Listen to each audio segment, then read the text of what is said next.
350만 도민 모두가 감시자가 되는 시간, 감시자들. 네, 안녕하세요. 이하롬입니다. 우리 지역의 크고 작은 이슈와 정책들을 꼼꼼히 감시하고 우리가 바로 이 지역의 주인임을 확인하는 시간입니다. 오늘도 함께할 네 분의 대표 감시자들 먼저 만나보겠습니다. 안녕하세요. 네, 안녕하세요. 반갑습니다. 네. 오늘 함께할 111 감시자를 특별히 모셨는데요. 빨리 소개해드리겠습니다. 경남도의회 송순호 의원입니다. 안녕하세요. 예, 반갑습니다. 네. 창원 내설 지역구로 하는 송순호 의원입니다. 오늘 그 날카로운 감시를 기대하도록 하겠습니다. 제가 예. 블로그도 들어가 봤거든요. 네네. 아주 열심히 활동하고 계시더라고요. 예, 블로그나 네. SNS 활동을 자주 좀 하는 편입니다. 네, 오늘 그 실력을 마음껏 뽐내주시기 바랍니다. 예, 고맙습니다. 오늘이요, 절기상 입추입니다. 근데 뭐 참 입추는 무슨 입추야 이런 말 절로 나오시죠. 너무 더운데요. 이럴 때일수록 우리 좋은 음식 많이 먹어야 된다. 좀 챙겨 드셨어요? 좀 시원한 음료 말씀하시는 거예요? 음식. 아, 음식요? 네. 음식이면 저는 뭐 이제 닭이 좋잖아요. 그래서 삼계탕 이런 걸 많이 먹고요. 그다음에 시원한 음료는 제가 또 경남 하동 사람이라서 뭐 하동 녹차, 매실 이런 얼음 넣어가지고 뭐 지리산 계곡이나 섬진강에 발 담그면서 딱 먹죠.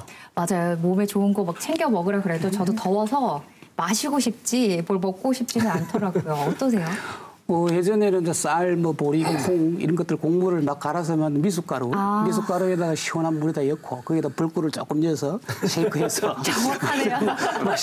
네. 든든하기도 했었는데 네. 요즘 그것도 귀찮아서 사실은 뭐 커피숍에서 냉커피를 테이크아웃해서 자주 마시는 편입니다. 그래서 더운 여름날 냉커피를 커피향에 탁 마시면 더위를 잠깐 잊을 수 있는 것 같아서 좋습니다. 참 뭐 이런 미숫가루도 좋고 냉커피도 좋고 다 좋지만요. 절대 먹고 싶지 않은 게 있습니다. 전국 어딜 가나 있지만 돈 준데도 마시고 싶지 않은 녹조 라떼. 연이은 폭염 속에 녹조가 급속히 확산되고 있습니다. 경남 도민의 식수원인 낙동강의 상황은 가히 최악입니다. 해마다 이맘때쯤이면 꼭 나오는 이야기인데요. 오늘 더 깊게 파헤쳐 보겠습니다. 감시자들 오늘 첫 번째 감시 리스트는 발등에 떨어진 불, 낙동강 녹조 대란입니다. 지난 7월 4일에요. 감사원이 4대강 감사 결과를 발표했습니다. 이게 네 번째 감사 결과 발표죠? 네, 그렇죠. 박근혜 정부 시절에 이미 3차례 정도 이제 감사를 실시를 했거든요. 2016년에는 1차 감사를 실시했는데 그 사업 계획 자체가 적정하게 수립이 됐는지에 대해서 감사를 했고 2012년 2차 감사는 설계대로 이게 이루어졌는지, 그다음에 2013년에는 3차 감사가 이루어졌는데 이제 그때는 건설사의 단합 여부가 중점이 됐고요. 네. 이번에 이제 네 번째입니다. 그리고 그나마 이번에 감사가 좀 잘 됐다고 판단하는 게 이제 4차 감사 제목이 이겁니다. 4대강 살리기 사업 추진 실태 점검 및 성과 분석, 그리고 누구의 지시에 의해서 어떠한 과정을 거쳐서 4대강 사업이 진행이 됐고 네. 성과는 있었는지 심도 있게 좀 들여다보는 감사였거든요. 그나마 좀 제대로 된 감사라고 좀 평가를 할 수 있겠습니다. 그러니까 이번 감사 결과에서 이제 4대강 사업에 대한 그 감사원의 평가를 한 단어로 표현하면 강행입니다. 강행으로 좀 이렇게 규정 지을 수 있을 것 같은데요. 네. 특히 주목할 만한 부분이 2009년 3월경에 환경부가 대통령실의 4대강 사업으로 보를 설치하면 이 물의 체류 시간이 늘어나기 때문에 조류가 발생하고 뭐 이런 이유로 이제 수질 오염이 우려된다고 보고를 했다는 것입니다. 그리고 또 근데 그 당시에 이제 이명박 정부 당시 청와대는 조류에 관련된 표현을 좀 삼가해달라고 요청한 것으로 드러났고요. 또 그해 5월에 특히 이제 국립환경과학원이 수질 개선 대책을 시행을 해도 4대강 사업 후에 9개 보호 구간에서 조류 농도가 증가할 것이라는 예측 결과를 내놓았는데 그 전에 그 보고를 했던 환경부가 네. 이제 이를 공론화하거나 추가 대책을 검토하지 않아 4대강 사업은 그대로 확정이 된 것이죠. 그래서 요즘 정치권에서 국정농단이 아니다 국토농단이다 이런 말이 나오고 있습니다. 또 일각에서는요, 이 사업에 적극 동조했던 사람들 강력하게 처벌해야 되는 거 아니냐 이런 목소리 또 많이 나오더라고요. 4대강 이 정비가 시작된 것이 네. 이제 청계천을 이제 복원하면서 이명박 그 당시 서울시장이 재미를 좀 봤잖아요. 네. 그래서 물을 넣어가지고 다시 내놓은 정책이 처음에는 대한민국이 한반도 대운하입니다. 근데 한반도 대운하를 이제 내세워가지고 지지율이 바닥에 있던 사람이 지지를 상당히 끌어올렸어요. 그러게 이제 대선 과정에서 고춧가루 뿌린 사람이 누구냐면 홍준표 네. 전 지사인데 운하가 다니면서 독금을 뿌리면 어떻게 할 거냐 이렇게 초를 치고 그러면서 이제 경쟁자였던 박근혜 후보나 친박에서 강렬하게 반대하면서 갑자기 이명박 캠프에서 4대강 정비 사업으로 전환을 하는 행태가 이제 된 겁니다. 다시 말해서 이게 치밀한 사전 준비나 또는 여러 가지 이 수질의 오염의 대책 이런 거 없이 이 갑작스러운 정책과 또 이것을 성과주의에 해서 동시에 4대강을 정비하면서 생긴 문제가 아닌가 이렇게 생각되고요. 또 한편으로는 아까 세 차례 이제 감사를 하셨댔는데 저는 어떻게 동일한 국가기관인 감사원에서 네 차례나 감사를 하면서 감사할 때마다 이렇게 좀 이 당시의 이 살아있는 권력에 대해 입맛에 맞추고 가는 감사가 나오는 것에 대해서도 국민들이 한번 바라볼 필요가 있고 여기에 대한 지적도 좀 있어야 된다. 이렇게 이야기를 좀 하고 싶습니다. 그렇네요. 또 그 송 의원님께서는 시의원 시절에 4대강 사업에 반대하는 발언을 꽤 많이 하셨더라고요. 예, 저는 기회가 있을 때마다 4대강 사업 관련해서 반대 발언도 많이 하고 피켓도 들기도 하고 시위도 하고 네.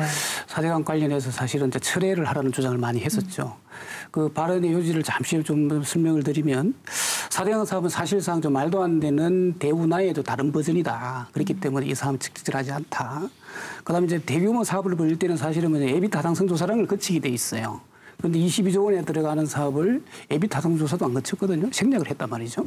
그것은 뭐냐면 에비 타당성을 한 거는 뭐냐면 이 사업이 과연 비용을 투입했을 때 그에 대한 편익 효과가 얼마나 있을 것인가에 대한 분석을 하는 거거든요. 그거 없이 진행을 해버렸단 말이죠. 그런데 최소한 또 1년 이상 걸려야 될 환경영향평가, 문화재 조사 이런 것들을 2달 만에 해치우는 가히 속도 신공을 제가 봤어요. 사실은 이명박 정부 시절에. 그와 관련돼서 사실은 졸속행정으로밖에 바라볼 수 없는 거잖아요. 그래서 충분한 준비 없이 하는 사업에 대한 문제 제기. 그리고 실제 이제 홍수나 가뭄은 이제 지천 유역에서 많이 일어나거든요. 그런데 홍수와 가뭄을 조절하겠다 하면서 4대강의 사업에 대해서 사업을 했단 말이죠.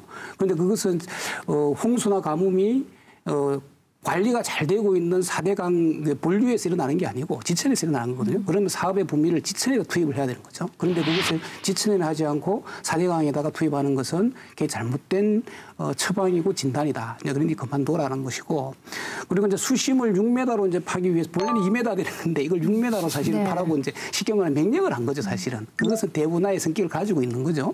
그런데 수심을 2m만 파면 될 걸 6m를 파보니까 강바닥에서 엄청난 무리를 준수할 수밖에 없잖아요. 그래서 제가 보기에는 한 5억 7천 제곱미터, 그걸 뭐 톤으로 뭐 계산하면 뭐 1대1로 등가하더라도 한 5억 7천 톤 정도의 모래를 채굴을 해서 이것을 어디에 쌓아놓을 데도 없잖아요. 근데 이거와 관련된 여러 가지 이제 영향의 문제도 있었고 물길에 바꿔놓는 이런 점도 있어서 이런 거 관련해서 사실은 생태계 파괴도 많이 시켰고 또 보호를 쓸데없이 한 3개 정도만 하면 될 것을 16개 정도 보호를 만들므로 인해서 수질의 흐름을 느리게 만들어서 사실 지금 논제가 되고 있는 녹조라떼를 창궐하는 기초 원인을 제공한 이 사업과 관련해서 말도 안 되는 사업이니 이것을 조금 철회라는 주장을 많이 했고요. 그런데 이런 문제 제기를 저뿐만 아니라 많은 사람들이 경고했음에도 불구하고 건설비 22조 원을 투입하고 또 해마다 반복되는 녹조라떼와 또 관리한 데만 매년 5천억 정도가 들은가 하거든요.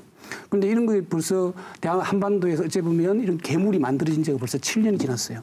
그 당시 이 사업을 밀어붙였던 관료들과 또 4대강 사업의 이론적 토대를 제공했던 학자들도 있습니다. 그런데 이 시기에서 4차 감사 결과가 나온 이후에 이게 말도 안 되는 사업이라고 규명이 됐잖아요. 그러면 그 당시에 이 사업을 밀어붙였던 관료들 그리고 여기에 대한 이론적 토대를 제공했던 학자들이 기본적으로 양심이 있다면 저는 이 시간에 이 순간에 대국민들 대상으로 사죄를 해야 되는 것 아니냐 이런 생각을 가지고 있습니다. 네.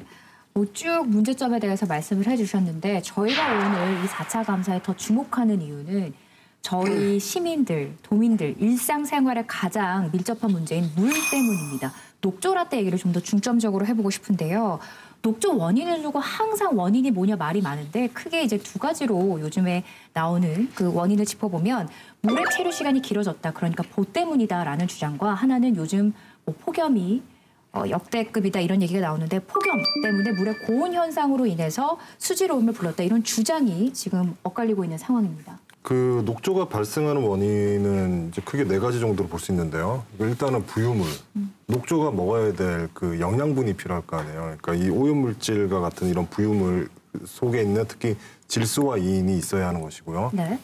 그다음에 이제 최근처럼 폭염으로 이렇게 무더운 날씨에 수온 상승, 수온이 높아야 되고, 그다음에 세 번째가 이제 일조량도 많이 있어야 되고, 그다음에 이제 중요한 것이 물의 정체입니다. 유속이 이제 느려지거나 유속이 흐름이 느려지거나 아예 이렇게 가둬놓게 되는 물의 정체가 있어야 되는 것인데, 어느 한 원인 때문만에 녹조가 발생하는 것은 아니고요.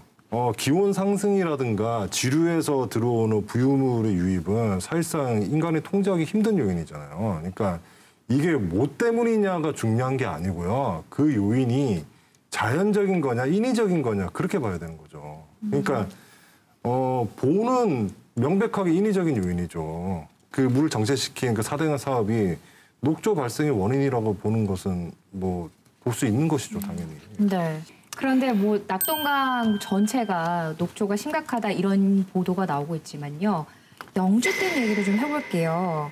참 상황이 심각하다고 합니다. 더군다나 영주댐은 그 수질 개선 목적으로 건립이 됐는데 지금 철거 얘기까지 나오고 있는 그런 상황이더라고요. 네, 그 영주댐의 위치가 이제 낙동강 최상류에 이제 위치해 있는데요. 그러니까 4대강 사업의 일원으로 1조 1,000억 원을 들여서 2016년에 완공을 했죠.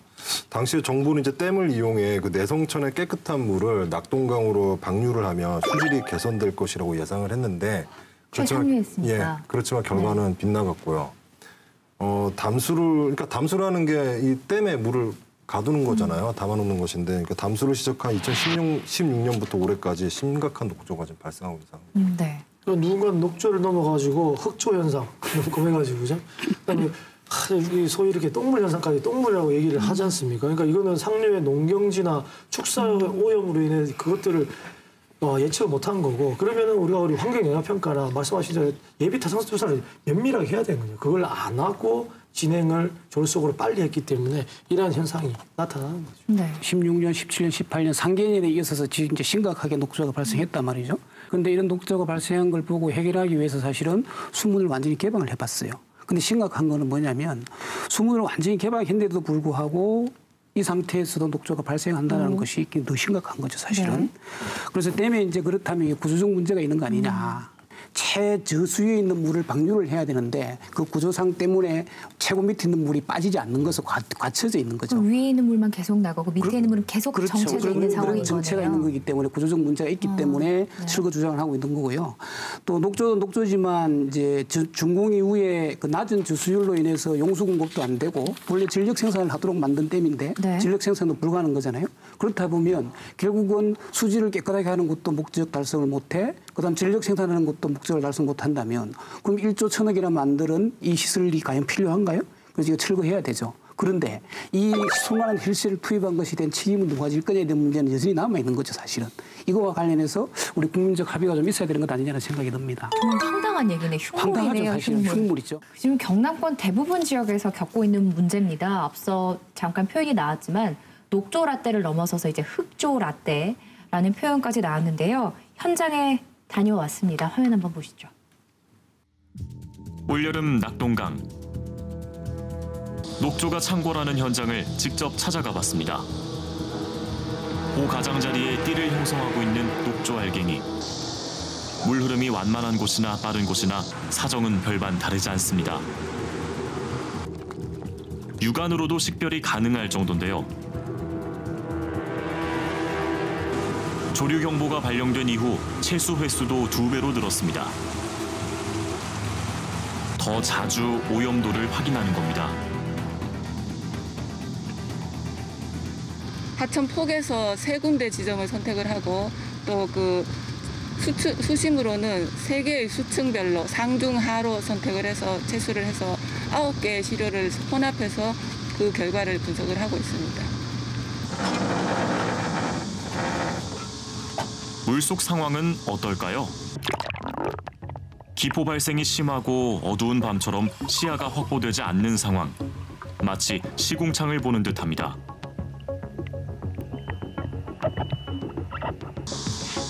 녹조는 얼마나 심각한 걸까요? 물속 상황과는 달리 탁도가 그리 심하지는 않은데요. 하지만 조사 결과 유해 남조류 세포수는 기준치를 크게 웃돌았습니다. 그렇다 그렇다면 인근 상황은 어떨까요? 창원 시민의 상수원 칠서 취수장. 물감을 풀어놓은 것처럼 선명한 녹색빛이 무서울 정도입니다. 조류 차단막 설치로는 부족해 보이는데요. 하류로 15km 더 떨어진 본포 취수장. 여기도 사정은 마찬가지. 낙동강을 5개 보로 가둔 뒤 녹조 현상은 하류로 내려갈수록 더 심한 양상을 보이고 있습니다. 조류 유입을 막기 위해 스프링클러를 돌리고 조류 차단막까지 설치했지만 취수구로 흘러드는 녹색물은 과연 안전할까요? 이에 낙동강 유역 환경단체는 낙동강 보호 완전 개방과 4대강 재자연화에 대한 정부의 입장을 강력하게 촉구하고 있습니다. 이 원수가 이 맹독성 물질에 어느 정도 오염돼 있는지조차도 확인도 못하고 지금 현재 우리가 수돗물을 먹고 있다는 겁니다. 금강과 영산강은 생활용수를 쓰지 않습니다. 거기는 단순히 농업용수나 이런 것만 쓰고요. 낙동강이 그야말로 시민의 식수로 영남 주민 1,300만 명의 식수원입니다. 근데 이 식수원이 낙동강을 보호 처리 방안을 뒤로 미룬다. 이거는 용납할 수 없는 문제이죠. 저는 저 녹조 냄새를 직접 맡아본 적이 있는데요. 맡아보셨나요? 예. 재작년에 네, 이 저희 이 스튜디오에서 딱 스튜디오에서 제가 맡아보지 그때도 않았습니까? 그랬죠. 예. 색깔이 문제가 아니고 그 한 번 맡으면 절대 잊혀지지 않을 악취도 그런 악취가 없더라고요. 아주 불쾌한 냄새가 나요. 환경부가 이미 지난달 기준으로 그 전국의 그 녹조 발생 상황을 분석한 결과 낙동강 8개 보 모두 이때부터 이제 관심 단계 이상의 녹조가 나타났고요. 네. 녹조는 이제 남조류 수위에 따라서 그 단계별로 이제 관심, 그다음에 경계, 이제 더 심해지면 이제 조류대 발생 경보로 이렇게 구분을 하는데요. 낙동강에 녹조가 번성한 것은 이제 수문 개방이 제대로 되지 않아서 좀 물 흐름이 원활하지 않은 것과, 그러니까 폭염에다가 물의 정체가 있으니 흐름이 이제 유속이 느리니 이 부분과 관련이 좀 있다고 볼 수 있죠. 최대 수준으로 수문을 열었던 그 금강 세종보와 공주보 그리고 영산강 승천보에서는 남조류가 전혀 없거나 그러니까 녹조가 없다는 얘기죠. 네. 관심 수준 이하로 나타났습니다. 그렇군요. 사실은 여름만 되면 녹조 얘기가 많이 나오죠. 뭐 언론에서도 많이 나오게 되고 실질적으로 강을 보더라도 정말 숲인지 이게 물인지 구분이 안 될 정도로 정말 막 새파랗게 지금 끼어 있습니다. 그래서 이제 이게 너무 만연화되다 보니까 우리 도민들이나 또 우리 주민들이 뭐 녹조가 별거 아닌 거 아니냐 해마다 뭐 일어나고 이러다 보면 너무 만연화되다 보면 익숙해지거든요. 맞아요. 무뎌져요. 근데 이게 무뎌질 문제가 사실 아니에요. 왜냐하면 4대강 자체가 이제 우리 도민들의 식수원이기도 하고 또 녹조가 많이 있으면 조금 했던 대로 심한 냄새가 나기도 하고 또 이것을 제거하기 위해서는 이제 처리 과정을 더 거친다면 활성탄을 또 거치기도 하고 또 염소 처리를 통해서 또 오존 처리를 통해서 네. 그와 관련 처리를 하긴 하지만 실질적으로 이제 수돗물을 먹는 사람 입장에서 보면 염소를 과다하게 투입하다 보면 수도 틀면 아침에 흰 색깔이 훅 나오는 게 있잖아요. 네. 이게 다 염소 잔류량에서 나오는 거거든요. 그러면 염소가 잔류량도 이게 보는 쪽으로도 시각적으로도 문제가 있지만 사실 냄새도 납니다. 또 맛도 보면 사실은 조금 불쾌한 맛이 나고 그렇게 해서 식수와 이제 직결되는 문제이기 때문에 우리가 좀 더 관심을 좀 가져야 될 지점이 있고요. 그리고 가장 큰 문제는 사실은 남조류에서는 그 독성 물질을 뿜어내요. 그게 마이크로시스틴이라는 물질을 뿜어내는데 이 물질이 사실은 녹조에서 남조류에서 뿜어내긴 하지만 녹조가 많이 있는 강에서 수생물들이 그걸 이제 섭취를 하게 되거든요. 그럼 물고기나 또 물고기를 먹은 또 새 이런 것에 대해서 이제 자연적으로 축적이 된답니다. 이것이. 그게 인간으로 이어지는 2차 피해가 사실은 굉장히 큰 피해죠. 그런데 아직까지 뭐 이거 마이크로시스템 때문에 2차 피해가 일어났다라는 보고가 우리나라에서 된 적은 없지만 일본이나 다른 나라에서는 보고가 된 적이 있거든요. 그와 네. 관련해서 이제 심각하게 우리가 조금 경계를 해야 될 지점이 있다는 생각이 들고요. 우리 도민들이 4대강의 녹조가 창궐하는 문제와 관련해서 그냥 이렇게 창궐하는 문제가 아니라 식수와 연관된 문제이기 때문에 우리 도민들이 녹조와 관련돼서 굉장히 세심한 관심도 필요하고 또 주의도 저는 필요하다는 생각이 듭니다. 네. 앞서 언급됐지만 4대강 감사 결과 보호 설치로 인해서 수질이 악화됐다 이런 내용이 나오면서 더 이상 이대로 둘 수는 없다. 매해 똑같은 얘기 할 거냐. 과감하게 해체하자, 철거하자. 이런 주장이 나오고 있습니다. 근데 사실은 이제 기존에 있는 이제 보호 문제를 철거할 거냐 존치할 거냐에 두고는 사실은 깊이 있는 사실은 고민과 생각이 필요한 것 같아요. 지금 당장 뭐 녹조가 창궐하니 있는 보를 다 무너뜨리자. 이렇게 하기도 사실은 어려운 지점이 있고. 그리고 일차적으로 먼저 이제 보호 개방부터 좀 이 농사짓는 농민들이나 또는 식수농 삼고 있는 시민들의 이 입장을 고려해서 보를 철거하는 문제는 좀 신중하게 좀 이 공론화를 거칠 가능을 겪는다 하더라도 일단 보호에 대해서 이래 좀 열어주는 물을 흐르게 해주는 이거는 빨리 좀 해야 될 것 같습니다. 맞습니다. 그래서 문재인 정부가 지난해 한 6월부터 해서 총 16개 보 중에 10개 보를 3차례에 걸쳐서 개방을 하면서 1년 동안 이제 모니터링을 해봤어요.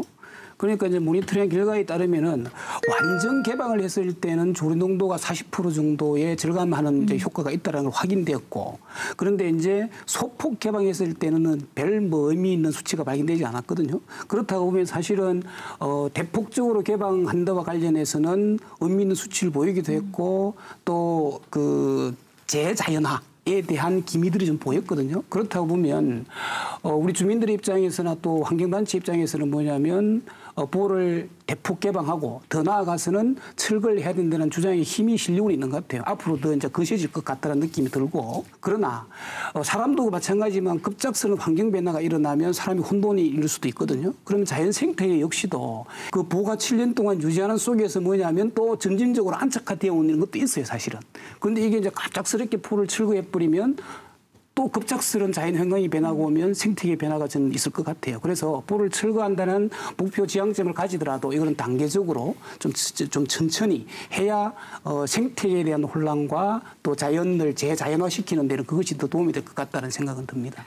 그러니까 이게 사회적 합의가 필요한 거죠. 아까 말씀하신 것처럼 23조라는 국민 혈세를 넣었는데 홍수나 관련돼서 대비 안 하고 효과 없으면 왜 했습니까? 그죠? 아까 지류 관련돼 본류 관련 다 그런 장점이 있고 모든 일에는 장단점이 있지 않습니까? 저는 비용적인 것만을 따져봤을 때 우리 23조를 넣었지만 향후 갖고 50년 하면 31조가 더 들어가거든요.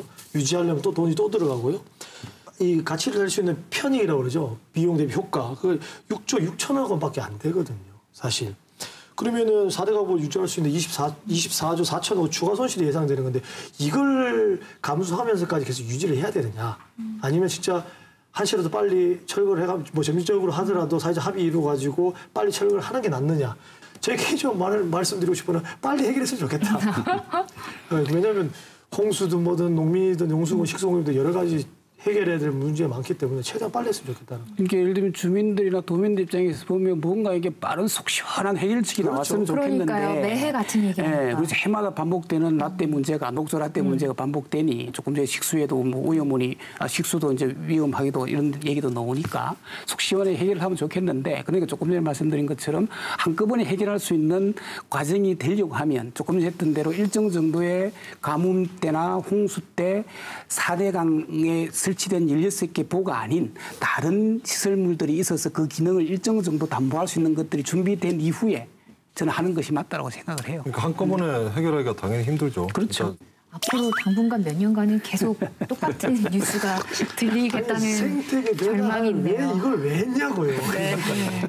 이게 두고 사실은 영향을 미치는 거죠. 이게 벌써 7년이 지났고 앞으로도 이게 뭐 4대강 문제가 해결되려면 몇 년이 걸릴지 알 수가 없잖아요. 그래서 고스란히 그 피해는 국민들에게 간다는 것을 정책 결정 담당자들이 이 4대강 사업을 보면서 반면교사로 삼았어요. 몇 년간의 잘못된 사업 추진으로 우리를 포함해서 후손에게도 정말 엄청난 숙제를 안겨준 게 아닌가 그런 생각이 듭니다. 자연이 자연스러울 때 인간에게 주는 이익도 더 크지 않을까요? 이게 우리가 녹조 현상에 더 나아가서 4대강 재자연화에 관심을 가져야 하는 이유일 겁니다.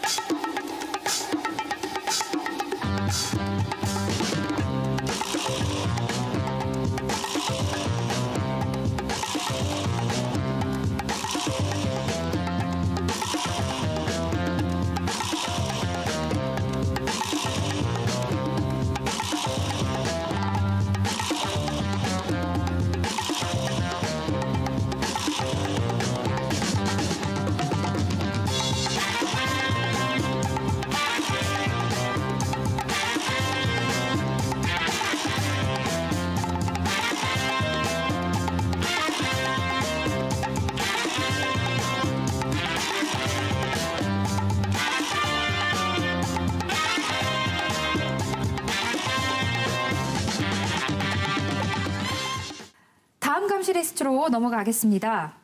과연 올까 싶지만 조금 있으면 가을입니다.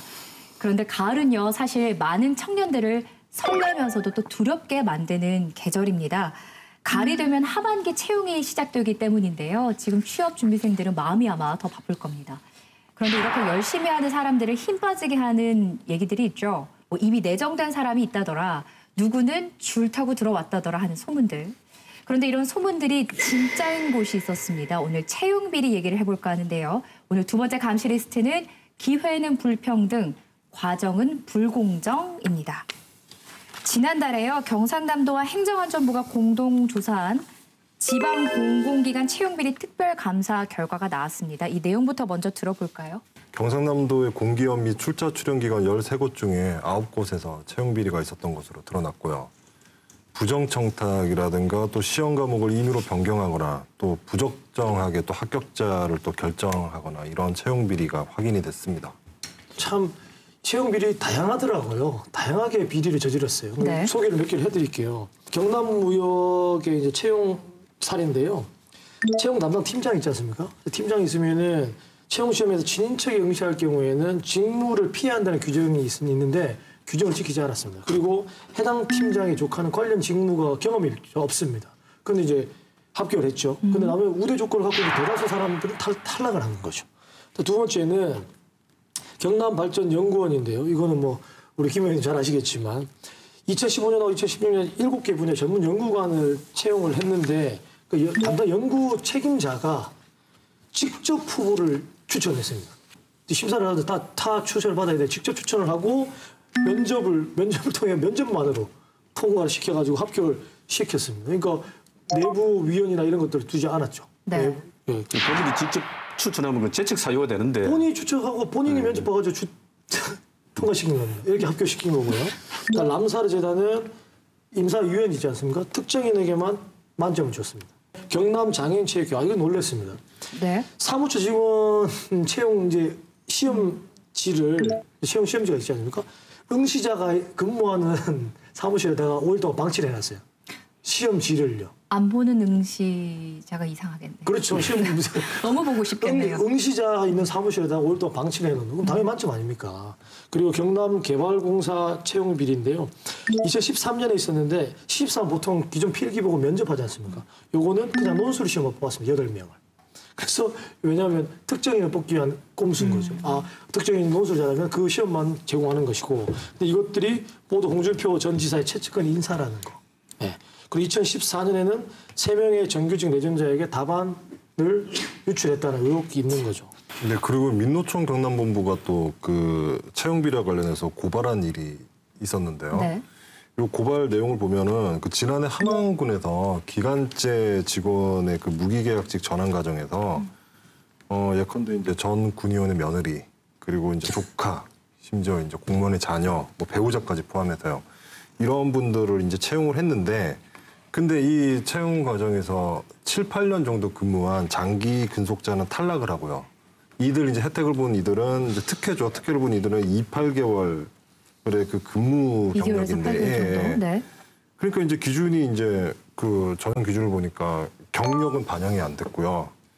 그 아까 그 얘기한 그 사례와 비슷한데 면접 점수를 100점입니다. 그리고 근무 경력은 단 면접이 100점인데 근무 경력은 플러스 3점입니다. 그래서 이게 채용 비리가 안 되려면요. 예.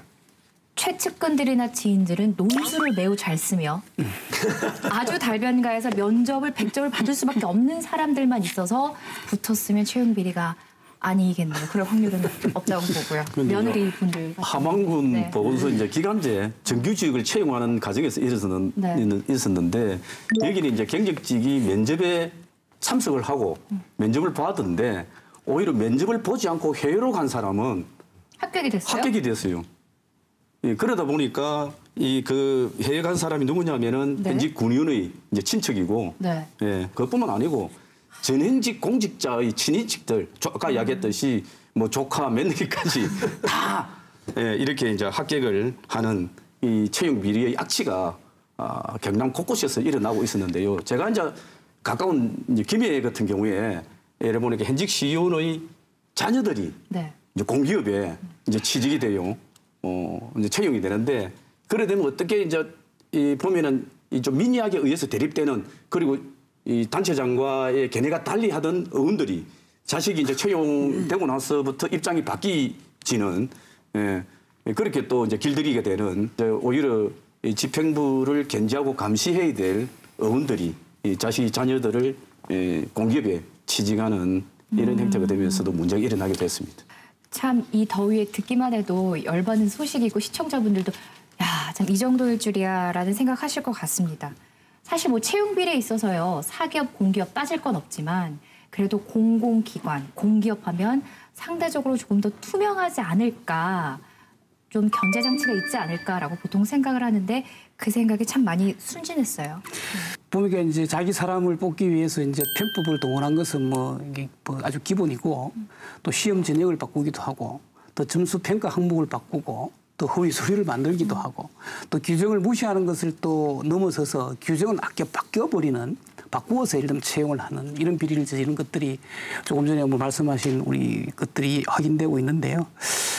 경상남도 공기업 출자 출연 기간이 한 13개 정도 됩니다. 예를 들면. 근데 마산의료원이 이제 376명을 고용하고 있는데 마산의료원은 사실은 이제 좀 전문직이다 보니까 그걸 좀 제외하더라도 12개 기관에 492명이 채용되어 있거든요. 근데 이걸 이제 인사와 관련해서 이제 때가 되면 나가고 나면 또 대란 이제 채용 공고를 낼 거잖아요. 그래서 사실은 시험을 취업을 준비하는 사람이나 또 취업을 준비하는 학생들 입장에서 보면 지금 굉장히 취업 절벽 시대고 또 취업하기 어려운 시기에 그렇죠. 공공기관에서 언제 공고하나 이걸 하고 아주 눈 빠지게 기다리고 있을 거란 말이에요. 빠지고 있는데 나도 공정한 기회를 얻어서 또 예를 들면 공정한 과정을 거쳐서 내가 채용을 될 수도 있겠다는 희망을 안고 있는 거잖아요. 그런데 조금 전에 이런 채용 비리를 하다 보니까 이거 뭐야 이거.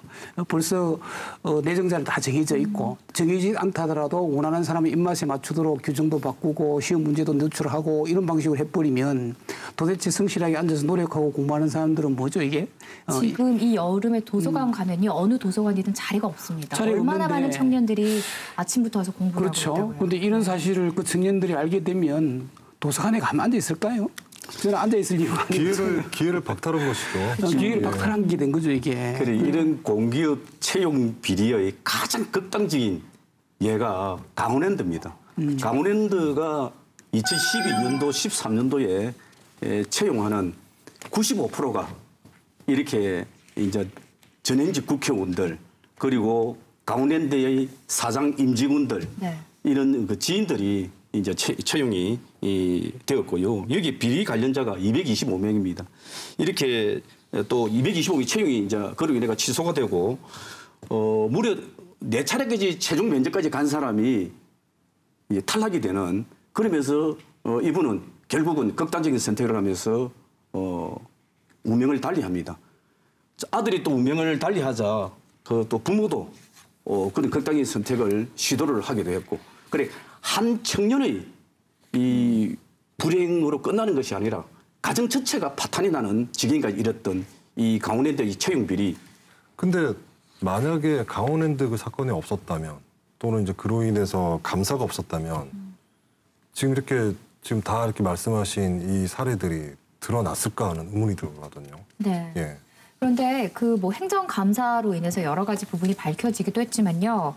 또 용기 있는 내부 고발자들도 이번에는 좀 많았다고 들었어요. 경남개발공사 경우에서는 해외 허가 출장을 다녀왔었거든요. 그래서 그걸 보니까 내부자가 이제 고발을 시작을 했고요. 그다음에 2014년에 비정상적인 채용 과정 이후에 또 고속 승진하는 경우가 있어서 그거에 관련돼 가지고 제보를 또 해주셨고 또 함안군의 아까 경우에도 부당하게 정규직 전환에 탈락한 이제 노동자를 구제하기 위해서 민주노총에서 끊임없이 이렇게 이의제기를 하고요.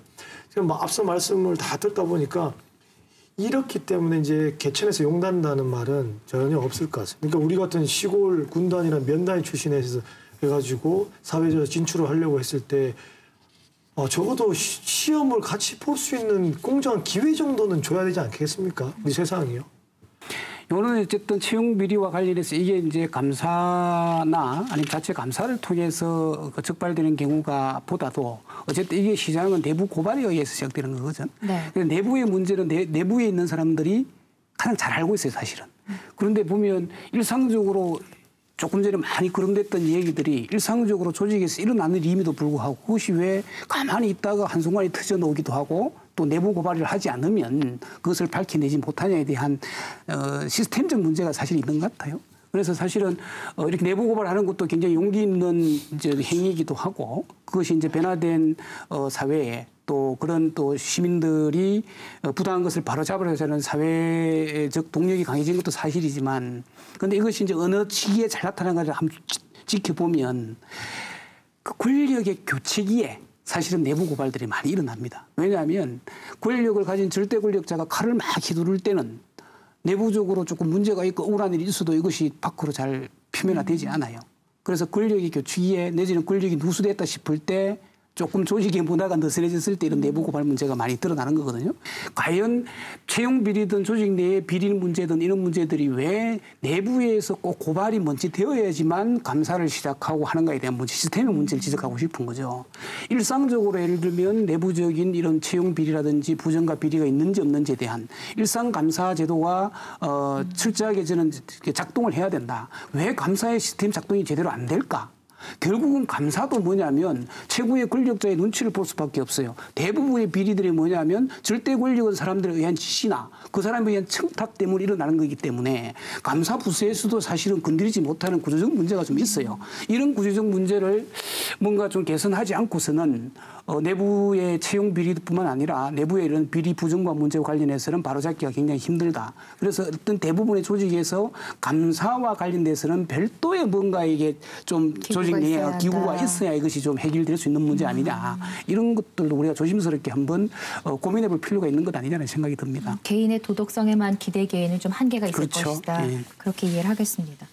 그런데 저는 이 채용 비리가 발생한 그 이유가 더 궁금합니다. 여러분 궁금하지 않으신가요? 그래서 그렇게 들어온 사람들은 지금 어떻게 됐는지, 그들을 꽂아준 사람들은 그럼 과연 어떻게 됐는지 저희가 확인을 한번 해봤습니다. 한번 보시죠.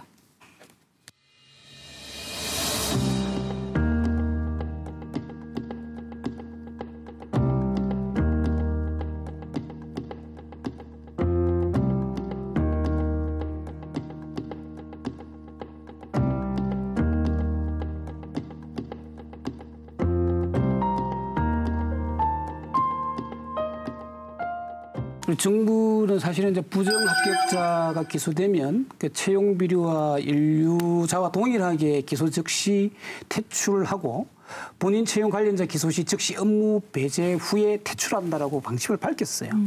그런 방침이 있음에도 불구하고 감사 결과에 대한 이제 그 지금까지 처분 사항을 보면 함안군 보건소장의 경우도 대기 발령으로 그쳤고 그다음 함안군 행정과장은 차량 등록 사장으로 전복 수준에 그쳐버리고 대부분은 견책, 훈계, 또 경남개발공사의 경우에도 채용비리 의혹 담당 간부가 2명 감복, 또 훈계 정도에 그치고 있거든요. 이번에 경상남도하고 행정안전부가 공동으로 실시한 그 지방공공기관 채용비리 특별감사의 결과도 총 16기관에서 51건의 비리가 적발됐어요.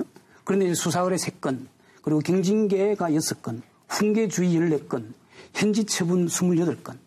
수사 의뢰 3건을 제외하면 사실은 솜방망이 수준의 처벌을 이제 한 것이죠. 이게 지금 훈계받을 일인가요? 그러니까요. 황당하네요, 정말. 황당하고 이제 지금 취업 준비생 입장에서는 억장이 무너지잖아요, 사실은. 그렇죠. 이게 부정과 비리가 분명하게 명백하게 드러났음에도 불구하고 그 정도의 솜방망이 처벌을 한다는 것은 어찌 보면 경남도청에서도 제19 감싸기에 그런 이제 비판을 좀 면할 길이 없다는 생각이 들고 이런 감사와 관련해서 단체장이나 아니면 각급에 있는 그 행정의 그 기관의 장이 처벌을 받는 경우는 개의 좀 드물다. 이렇게 좀 의심이 들 것 같고. 그래서 이를 두고 몸통은 두고 깃털만 잡는 감사다.